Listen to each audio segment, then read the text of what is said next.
พาพี่น้องไปเติมเสบียงบุญเด้อพี่น้องสบายดีและสวัสดีพ่อแม่พี่น้องทางฝั่งลาวฝั่งไทยและต่างประเทศเด้อสบายดีวันนี้ไม่ว่าก็สิได้ไปใส่บาตรพาพี่น้อง FC ไปใส่บาตรเด้อกะมี FC เนาะพี่น้องพี่โตอยู่ทางฝั่งไทยเพิ่นได้ฝากเงินมาให้น้องโตเกียวเฮ็ดผ้าเข้าแล้วก็ไปถวายเงินน้ำไปถวายเงินค่าไฟฟ้าวัดเนาะพี่น้องน้องโตเกียวก็นี่กับข้าวเรียบร้อยเด้อพี่น้องมื้อนี้สิเฮ็ดผ้าเข้า2ผ้าเด้อแล้วก็สิถวายค่าไฟแล้วก็ใส่บาตรพร้อมพี่น้องนี่ก็เลยส่วนแม่ว่าเพิ่นไปใส่บาตรนำปกติแม่ว่าเพิ่นก็บ่อยากค่อยไปเพราะว่าผู้เฒ่าเนาะพี่น้องนั่งยากลูกยากก็เลยว่าโดนแล้วเพิ่นบ่ได้ไปนำใส่บาตรเดี๋ยวนี้ก็ใครได้แล้วเดี๋ยวนี้ก็ใครอยู่เท้าเพิ่นเศร้าแล้วเด้พี่น้องก็เลยว่าเอาแม่ไปเฮ็ดบุญแน่ไปทำทานแน่เนาะพี่น้องเพื่อเป็นการสร้างบุญสร้างกุศลต่อไปพี่น้องเลยบุญมันก็มีมือเบิดคือกันได้คือบุญกะเวลาที่ยามคับขันนั่นเองค่ะเพิ่นก็มาสวยเฮาเนาะพี่น้องบุญนะน้องโตเกียวเสือเลยเพราะว่าน้องโตเกียวผ่านเหตุการณ์อันตรายที่สุดในชีวิตมาเนาะพี่น้องคือแบบว่าโดนรถพ่วงเสี่ยวชุดไปแบบรถแบบบอคาดคิดนะพี่น้อง2 เถื่อเลยน้องโตเกียวคิดว่าบุญแหละที่ซอยน้องโตเกียวนะพี่น้องแบบ2 เถื่อแล้วจนแบบว่าน้องโตเกียวน้ำตาไหลเลยแต่พี่น้องแบบว่ามันตกใจแห้งแบบว่าคิดว่าสิบอรอดแล้วนะพี่น้องก็เลยคิดว่าโอ้บุญนี่แหละเนาะที่ซอยเฮาพี่น้องกสิประมาณนี้เลยเนาะพี่น้องมันทำความบุญความดีต่อไปบุญเป็นสิ่งที่ตาแนมบ่เห็นแต่ว่าบุญเป็นสิ่งเดียวที่สิติดตัวเฮาไปยามที่เฮาจากโลกนี้ไปเนาะพี่น้องมีแต่บุญกับบาปเท่านั้นที่ติดตัวเฮาไปเวลาที่เฮา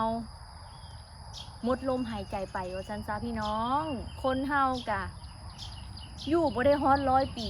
น้อยนักคนที่สิมีอายุฮอด100 ปีเนาะพี่น้องเพราะฉะนั้นสร้างบุญไว้ดีกว่าเนาะพี่น้องไปบัดนี้กะสิไปแต่งผ้าเข้าอยู่วัดมาเบิ่งอยู่วัดน้ำกันว่าน้องโตเกียวค่ะสิมีอีหยังแหน่เมื่อวานนี้ก็ถ่ายคลิปไปแล้วแต่ว่ามื้อนี้ก็มีอาหารเพิ่มมาเนาะเฮ็ดแบบว่า1 กุ้งแล้วก็นู่นนี่นั่นพี่น้องไปเบิ่งไปชมน้ำกันว่าสิเต็มพระโตกเฮาอยู่บ่แล้วก็หมักไม้ก็เอาใส่พระโตกนำเนาะปั๊บน้องมาแต่งผ้าเข้าเด้อบัดนี้ฮอดวัดแล้ว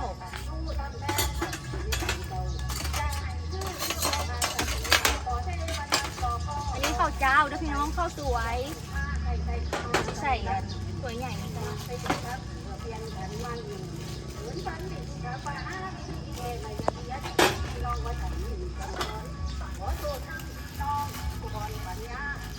ตื่นแต่ตี 5ผู้ได้พี่น้อง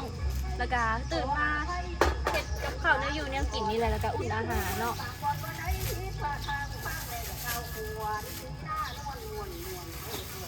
อันนี้พกเป็ดพะโล้นะพี่น้องหอมหน่วยเดียวเขามีข้าวสวยด้วยข้าวเจ้าแล้วมีข้าวเจ้าด้วยไหมแค่ทานถึงว่าพี่น้องมีกุ้งน้ำเดินอุ้ย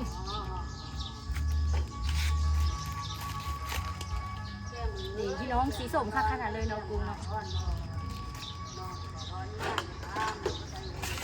อันนี้ก็ข้าวที่นี้อันนี้พี่น้องอย่างก็มีอันนี้ค่ะหมูผัดปลาร้าหอมอร่อยมาก แบ่ง2 ถ้วยบ่ละ2 ผ้าโอ้เป็นตาแซ่บเนาะแซ่บได้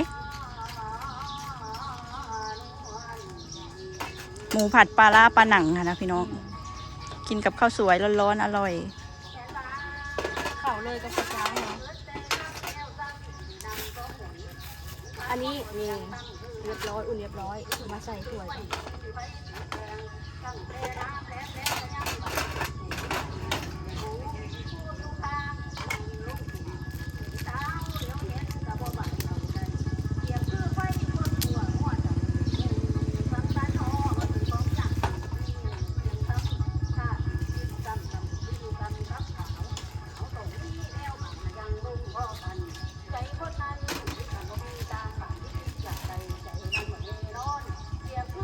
ส่วนลายสื่อเนาะพี่น้องก็เกี่ยวกับจดไว้เรียบร้อยแหละลายสื่อที่ทำสิอุทิศให้ผู้ใดนะพี่น้องบุญที่เขาเฮ็ดมื้อนี้ค่ะเรียบร้อยประมาณแล้วก็ มาแล้วใส่กระเป๋าถ้วยพออยู่บ่ใส่2ถ้วยนะคือได้หลายถ้วยไม่ใส่2อัน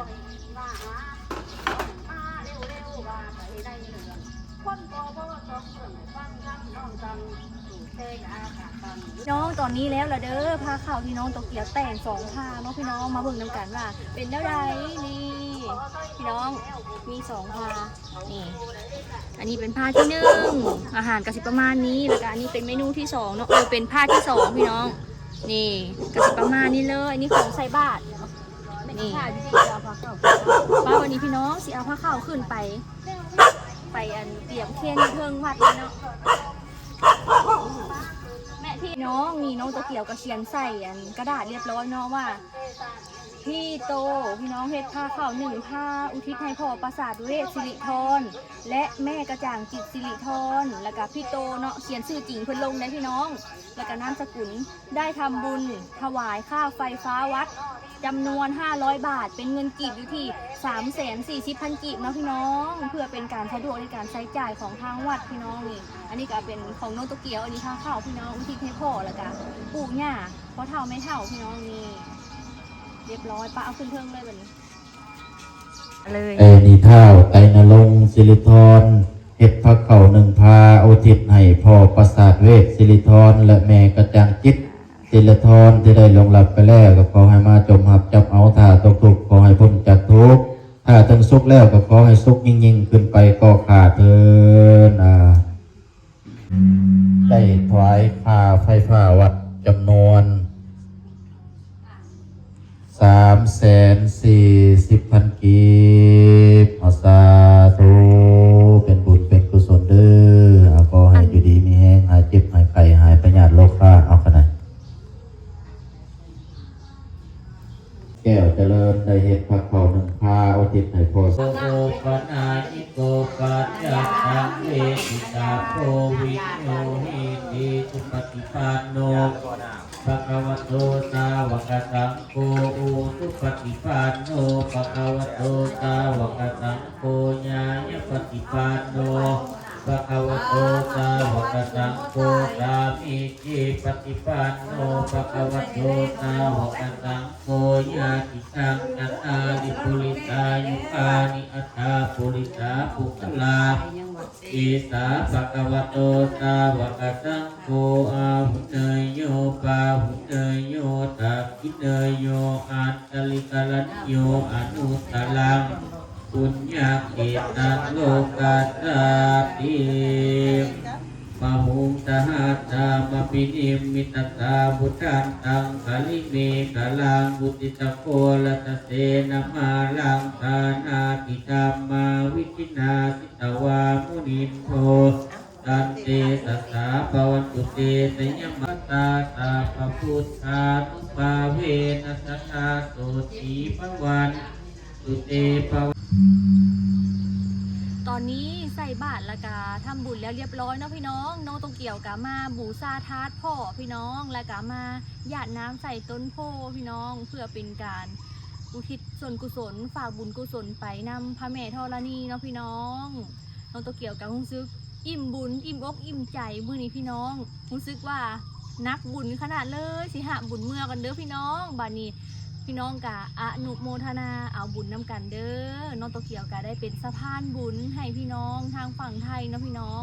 กะเขียนลายชื่อคักแน่พี่น้องแล้วกะชื่อผู้ที่เฮ็ดให้แล้วก็ผู้ที่ล่วงลับไปก็เขียนชัดเจนเนาะพี่น้องก็ให้เพิ่นอ่านให้เรียบร้อยน้องโตเกียวกะบ่มีอย่างหลายพี่น้องมื้อนี้เนาะก็มาทำบุญกับแม่หวามีเพิ่นก็มาเนาะพี่น้องมื้อนี้เพราะว่าพอดีมีเพิ่นก็มาบ้านพี่น้องมาพร้อมสาวซุกเลยจังใดก็ฝากพ่อแม่พี่น้องเด้อบกดคำโฆษณาพี่น้องและก็เป็นกำลังใจให้ครอบครัวสาวลาวเซโนแฟมิลี่พี่น้องเลยสำหรับคลิปนี้เนาะฝากพ่อแม่พี่น้องกดไลค์กดติดตามกดแชร์พี่น้องพบกันใหม่คลิปหน้าเด้อสบายดีบ๊ายบาย